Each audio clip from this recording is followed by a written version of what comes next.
మాంగళ్య జ్యువెల్స్ వారి కొత్త బ్రాండ్ పూర్వి లైట్ వెయిట్ లో హెవీ డిజైన్ ఈ నవంబర్ 1 కుకట్పల్లిలో గ్రాండ్ ఓపెనింగ్ వివరాలకు సంప్రదించండి. శ్రీమాత్రే నమః గురుగారు. శ్రీమాత్రే నమః. గురుగారు, మన చుట్టూ ఒక ఆరా ఉంటుంది అని మనం అంటూ ఉంటాం కదా. సో అది ఎప్పటికప్పుడు మనం క్లెన్స్ చేసుకోవాల్సిన అవసరం ఉంటుందా? ఎగ్జాక్ట్లీ. అవసరం వచ్చింది అని మనకి ఎలా తెలుస్తుంది? ఎలా క్లెన్స్ చేసుకోవాలి? ఫస్ట్ ఆఫ్ ఆల్ ఏంటంటే మనకు అసలు నెగిటివ్ ఆరా ఎందుకు వస్తుంది? ఒకటి థాట్ ప్రాసెస్ వల్ల వస్తుంది, బయట ఉండే పరిసరాల వల్ల వస్తుంది, కొన్ని దోషాల వల్ల ఏర్పడుతూ ఉంటుంది, లేదా మా మహాదశలు అంతర్దశలు లగ్నం అంత బలంగా లేకపోవడం వల్ల వస్తుంది. థాట్ ప్రాసెస్ అంటే ఏమిటి? అనవసరమైనటువంటివన్నీ కూడా మైండ్లో పెట్టుకొని అలాగా ఆలోచిస్తూ ఉంటే అది ఒక నెగిటివ్ ఆరా ఫామ్ అవుతుంది. ఇన్నర్ నుంచి స్టార్ట్ అవుతుంది అది. దానివల్ల ఏంటంటే మనిషి ఏ పని చేయలేడు, ఏం చేద్దామన్నా దిగులు, చింత, అనుమానము, ఏం చేస్తే ఏమవుతుందో ఒక భయంలో బ్రతుకుతూ ఉంటాడు. That is also negative aura. ఇక రెండవది ఏంటంటే మనకు నడుస్తున్నటువంటి మహాదశలు, పాపగ్రహ దశలు నడిచేటప్పుడు కూడా నెగిటివ్ ఆరా కనిపిస్తూ ఉంటుంది మనకి. అంటే ఎప్పుడు ఏం చేస్తున్నా సరే ఏదో ఒక ఆటంకం జరుగుతున్నట్టుగా వస్తూ ఉంటుంది.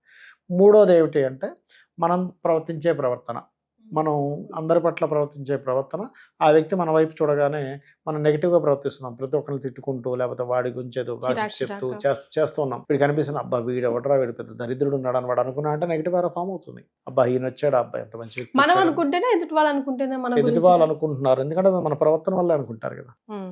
అందరితో బాగున్నారు అలా ఏమనుకోరు కదా. వాడు మనం బాగున్నా కూడా అనుకుంటే, మనం బాగున్నా అనుకుంటే అది వాడి కర్మ, వాడికి వస్తుంది నెగిటివ్ ఎనర్జీ, మనకి రాదు. మనం ధర్మబద్ధంగా అందరికీ హెల్ప్ చేస్తూ మనం మంచిగానే ఉన్నా సరే వాడు అనుకుంటే వాడికి కర్మ. అలా కాకుండా మనం నెగిటివ్గా ఉంటూ వాడు అనుకుంటే మన కర్మ. కానీ ఇప్పుడు మీతో నాకు డిస్కషన్ ఇదే. ఇప్పుడు మనం ఎంత మంచిగా ఉన్నా, ఎంత మంచి కర్మలు చేసుకుంటూ పోయినా మన పూర్వజన్మ ఫలితాలన్నీ వస్తూ ఉంటాయి కదా. అవి అనుభవించడానికి జీవితం సగం వెళ్ళిపోతా. అది అనుభవించడానికి కొంత ఉంటుంది, ఆ అనుభవించేదాన్ని మార్చుకోవడానికి కూడా ఉంటుంది. ఇప్పుడు మనకి పరిహారాలే లేకపోతే, ఇప్పుడు మన మార్కండేయుడు ఉన్నాడు, అతనికి ఆయుష్యం అయిపోయింది, కానీ శివుడిని వెళ్ళి గట్టిగా పట్టుకొని చంద్రశేఖర అష్టకం చేసుకున్నాడు, మరి మరణం ఆగలా. అయితే నువ్వు శివుడు నిన్ను రక్షించే అంత సాధనలో నువ్వు ఉన్నావా? ఆ కనెక్షన్ ఆయనతో నీకుందా? ఒక తల్లి బిడ్డ అనే కనెక్షన్లో తల్లి ఖచ్చితంగా రక్షిస్తుంది. ఏ జీవరాశిలో ఉన్నా, కోడి కావచ్చు, కుక్క కావచ్చు, ఏదైనా కానీ. అక్కడ పెద్ద పులి వచ్చినా సరే ఇది రక్షించుకుంటుంది. అంటే నువ్వు తల్లిగా ఎంత ఫీల్ అవుతున్నావు, తండ్రిగా ఎంత ఫీల్ అవుతున్నావు, అప్పుడు నేను రక్షించడం జరుగుతుంది. ఇప్పుడు మీరు ఒక వ్యక్తి, మీ ఫ్రెండ్ ఎవరో ఉన్నారు, ఒక ఆవిడ ఎవరో ఉంది, ఆవిడతో మీకు ఉండే రిలేషన్స్ని బట్టి ఆవిడికి మీరు హెల్ప్ చేయడము, మీరు ఆవిడకి హెల్ప్ చేయడము జరుగుతుంది. ఎగ్జాక్ట్లీ గురుగారు. అంతేగాని ఏదో ఎప్పుడో ఒకసారి పలకరిస్తానండి కానీ నాకు అసలు హెల్పే చేయలేదు ఆవిడంటే మీ ఇద్దరి మధ్య నుండి బాండింగ్ అంత లేదు. అలా కాకుండా రోజు చక్కగా మీరు వాళ్ళ ఇంటికి వెళ్తారు, వాళ్ళు మీ ఇంటికి వస్తారు, పర్సనల్స్ చెప్పుకుంటారు, లేకపోతే మారల్ సపోర్ట్ ఇచ్చుకుంటూ ఉంటాం, ఎప్పుడైనా చిన్న చిన్న హెల్ప్స్ ఉంటే చేసుకుంటాం అన్నప్పుడు మీ బాండింగ్ పెరిగింది. అలాగే దేవతతో కూడా మీ బాండింగ్ ఎంత ఉంది? మిమ్మల్ని వదిలిపెట్టకుండా ఆవిడ మీరు ఎక్కడికి వెళ్తే అక్కడికి వస్తుందా? అది దేనివల్ల జరుగుతుందంటే మీరు నిత్య దేవతారాధన, మీ యొక్క ప్రవర్తన ఎప్పుడు అందరూ బాగుండాలనే ప్రవర్తన కూడా ధర్మబద్ధంగా ఉండేటువంటి దేవతకి ఇష్టం. అందుకే ధర్మాధ్యక్ష, ధనాధ్యక్ష, ధన ధాన్య విపత్తిని అంటారు. అంటే మీరు ధర్మానికి అధ్యక్షురాలు అమ్మవారు. ధర్మం గొప్పదా దేవత గొప్పదా అంటే ధర్మం గొప్పది. ఎందుకంటే ధర్మానికి దేవతలు కూడా కట్టుబడి ఉండాలి. గురుగారు, ధర్మాన్ని మీరు దేవత కూడా ముందుకెళ్ళదు. మరి ఇప్పుడు చాలామంది చూడండి, ఎన్నో రెమెడీస్ చేస్తున్నామండి, నాకేంటో ఫలితం రావట్లేదు అంటే అది నువ్వు చేసిన కర్మ అనుభవించడం నీ ధర్మం.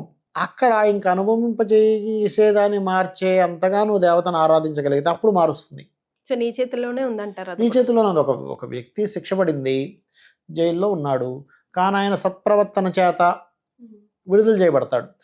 విడుదల చేసే అంత నువ్వు సత్ప్రవర్తన పొందావా, విడుదల చేయబడతాడు. అలాగే నీ పూర్వజంలో ఎన్ని కర్మలు ఉన్నా కూడా వాటన్నిటిని పక్కన పెట్టేసి, సరే నేను ఏదో పూర్వజంలో ఏదో తప్పు చేసి ఉంటాను. ఇక్కడ ఏంటంటే చాలామంది చేసే మిస్టేక్ ఏంటంటే ఒక పక్క పూజలు చేస్తుంటారు, ఒక పక్క ఏంటో దేవుడు రక్షించట్లేదు, అసలు భగవంతుడు ఉన్నాడని మళ్ళీ డౌట్ పడుతూ ఉంటారు. ఇక్కడ ఏంటంటే నువ్వు చేసిన కర్మలు నువ్వు మర్చిపోయి, నీకు తెలియకపోవడం వల్ల, అజ్ఞానంలో నీకు ఆ స్పృహ లేక దేవుడు లేడు, ధర్మం లేదు, మంచి లేదు, న్యాయం లేదు అనుకో, నువ్వు ఇష్టారాజ్యంగా నువ్వు బ్రతుకుతూ దేవుణ్ణి నిందిస్తూ అధర్మంగా నువ్వు వెళ్తూ నీ జీవితం బాగాలేదని నువ్వు బాధపడడంలో అర్థం లేదుగా. ఒక వ్యక్తి ఎగ్జామ్లో సక్సెస్ అవ్వాలంటే వాడు నిష్టగా ఇన్ని గంటలు చదవాలి, ఇంత కోచింగ్ తీసుకోవాలని ఎలా ఉంటుందో జీవితంలో నువ్వు సక్సెస్ అవ్వాలంటే దానికి కూడా ఒక మార్గం అనేటువంటిది ఉంది. అవే మనకి ఉపనిషత్తులు కానివ్వండి, వేదాలు కానివ్వండి, ఈ ధర్మశాస్త్రం సంబంధించిన పుస్తకాలు కానివ్వండి, ఇవన్నీ మీకు చేసాయి. ఇక్కడ ధర్మం అనేటువంటిది ఏంటంటే దేనికి దానికే ధర్మాలు వేరువేరుగా ఉంటాయి. భార్యతో చేసే ధర్మం వేరే ఉంటుంది, భర్తతో చేసే ధర్మం వేరే ఉంటుంది, ఒక కస్టమర్తో ఉండే ధర్మం వేరుగా ఉంటుంది, లేకపోతే ఒక వ్యాపార ధర్మం వేరుగా ఉంటుంది. అలా దేని ధర్మాన్ని దాన్ని నువ్వు చేయగలగాలి. ఎప్పుడైతే దేవతా ధర్మం, దేవతకు మనం ఎలా ఉండాలి, దేవత ఎలా ఉండాలి, ఒక ధర్మం ఉంటుంది. అలా ప్రతి దాని యొక్క ధర్మాన్ని నువ్వు తెలుసుకోకుండా ఇష్టారాజ్యంగా నువ్వు బ్రతుకుతూ దేవత రక్షించడం లేదనుకోవడం మూర్ఖత్వం. గురుగారు బెస్ట్ 3 టిప్స్ చెప్పరా నాకు ఆవరా క్లెన్స్ చేసుకోవడానికి, లైక్ రెమెడీస్. ఆరా క్లెన్స్ అంటే ఏం లేదమ్మా, సింపుల్. ఇక్కడ ఏంటంటే ఫస్ట్ మీ ఇన్నర్గా ఉండేటువంటి దాన్ని ఫస్ట్ వదిలేసేయండి. ఓకే. ఎలా అంటే మనం చాలామంది ఎవరికో ఏదో జరుగుతుంది అంటే ఎవరో ఏదో చేస్తున్నారు, వాడికి వచ్చింది నాకు రావట్లేదు, వెంటనే ఫీల్ అయిపోతూ ఉంటాడు. వాడికి వచ్చింది నాకు రావట్లేదు. ప్రమోషన్ అనుకోండి, ఫస్ట్ ర్యాంక్ అనుకోండి, లేకపోతే ఇంకోటి బిల్డింగ్ కట్టుకున్నాడు అనుకోండి, కారు కొనుక్కున్నాడు అనుకోండి, బిజినెస్ సాగుతుంది అనుకోండి, బయట ఎవరో అక్కర్లేదు, కుటుంబ సభ్యుల్లో ఉండేవాడే వాడు కిరికిరి అయిపోతుంటాడు. వాడికి ఎందుకు వచ్చింది అది? ఫస్ట్ నిజమైన జ్ఞానం ఏంటంటే వాడు పూర్వజంలో చేసుకున్న పుణ్యం వల్ల వచ్చింది. అది మంచైనా చెడైనా, పాపం వల్ల చెడు వచ్చింది, వాడికి రోగం వచ్చిందో ఇబ్బంది అయిందో, మంచి వల్ల నువ్వు చేసుకున్న పుణ్యం వల్ల మంచి వచ్చింది అక్కడ. ఇది గుర్తుపెట్టుకోండి. ఓకే. ఈ స్పృహ నీకు లేనంతసేపు నువ్వు అనవసరంగా కంగారు పడుతుంటావు పక్కవాడిని చూసి. ఫస్ట్ నీ థాట్ ప్రాసెస్లో చేంజ్ రావాలి. అది మీకు 90% ఆఫ్ ఆరా క్లీనింగ్ చేస్తుంది. ఓపెన్గా ఉంటాం, హ్యాపీగా ఉంటాం. ఎందుకంటే ఏది పట్టుకుపోయేది ఏం లేదు. ఎవడెంత సంపాదించినా కూడా సరే పిల్లలకి ఇస్తాడు, మన వాళ్ళకి ఇస్తాడు, వాళ్ళ లైఫ్ బాగుండేలా చేస్తాడు, కానీ నువ్వు పట్టుకెళ్తావా? పట్టుకెళ్ళవు.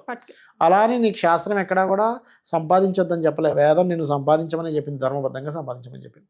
సో ఏంటి, పక్కవాడిలో కూడా ప్రతి జీవరాశిలో కూడా నువ్వు ఎప్పుడైతే అమ్మవారిని చూస్తావో, ఎందుకంటే శాస్త్రాల్లో చాలా లలితహాసనామాల్లో ఉంది, సహస్రారాంబుజారుడా సుధాసారా వివర్షిణి తటిల్లతా సమర్చి షట్చక్రోపరి సంస్థ. అంటే సహస్రాలలో అమ్మవారు ఉండి సుధాసార వర్షాన్ని కురిపిస్తుందయ్యా, షట్చక్రాల చుట్టూ మెరుపు తీగలా తిరుగుతుంది అమ్మవారిని. ప్రతి జీవుల్లో ఉంది కాదు ఇది. మరి అలాంటప్పుడు నువ్వు ఎదుటివాడిని నువ్వు ప్రేమించకుండా ద్వేషిస్తుంటే అమ్మవారిని ద్వేషించినట్టేగా. ఒక్కొక్కసారి కామక్రోధాది వికారాదుల చేత మనం కొన్నిటికి లోన్ అయిపోయి అప్పటికప్పుడు ఏదో కోపం తెచ్చుకుంటాం, చిరాకు తెచ్చుకుంటాం, మళ్ళీ నార్మల్ అవుతూ ఉంటాం. కానీ నీకు నిత్యము నువ్వు అది ప్రాక్టీస్ చేయగలగాలి. ప్రతిదీ అమ్మవారు అనే భావన నీలో ఎంత వస్తే ఫస్ట్ నీకు నెగిటివ్ ఎనర్జీ ఉండదు. Point number 1. రెండవది, ఇంట్లో ఒంట్లో మురికి ఇది ఎక్కువగా ఉండకూడదు. అంటే ఇంట్లో ఎక్కువగా శుభ్రంగా లేదు, నెగిటివ్ ఎనర్జీ వచ్చేస్తుంది. స్నానం చేయకుండా తిరుగుతుంటారు కొంతమంది, పొద్దున్నే లేటుగా లేస్తారు, చేద్దాం అని ఆ రోజంతా వదిలేస్తారు. సర్లే ఏం చేస్తాను ఎప్పుడు ఉండిపోదాం అని. అది చాలా పెద్ద దోషం. ఎందుకంటే బయట గాలి ధూళితో ఈ యొక్క పిశాచ సంబంధించినవి మిమ్మల్ని పట్టుకుంటాయి.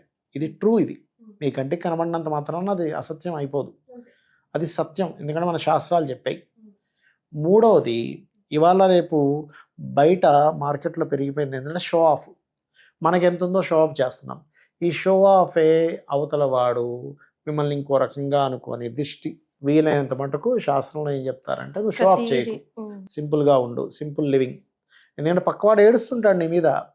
నీ జాతకం బలంగా ఉంటే వాడి ఏడిపోయింది తగలదు, కానీ నీ జన్మజాతకంలో లగ్నం బాగాలేదు, రవి నీచ స్థానంలో ఉన్నాడు, నీకు ఇబ్బంది ఇస్తూ ఉంటుంది అది. అయితే ఈ ఏడుపులు కానీ ఇవన్నీ నీకు తగలకుండా ఉండాలని నిత్య దీపారాధన చెయ్యి, ధర్మబద్ధంగా ఉండు, నీ ధర్మం నిన్ను రక్షిస్తుంది.